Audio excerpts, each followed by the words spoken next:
अंजीरी चंद्रभागा नदी रा तेज प्रवाह में आमेटरा पास में यो भिलवाड़ा रोड रो यो पुल पूरो टूट गयो है और 2 दिन जो है अटे आवागमन बिल्कुल रुक गयो है।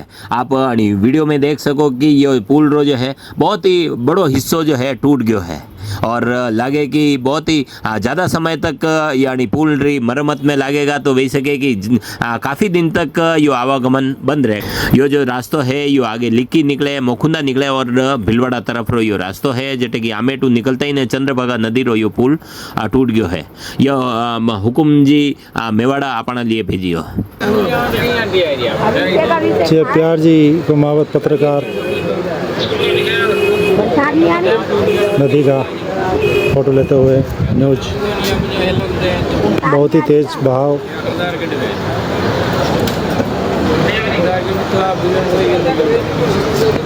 फॉकलैंड डूब चुकी है।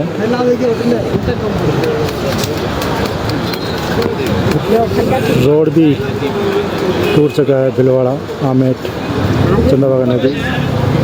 अब ये 1-2 दिन के लिए मार्ग बंद रहेगा। पब्लिक भी बहुत है।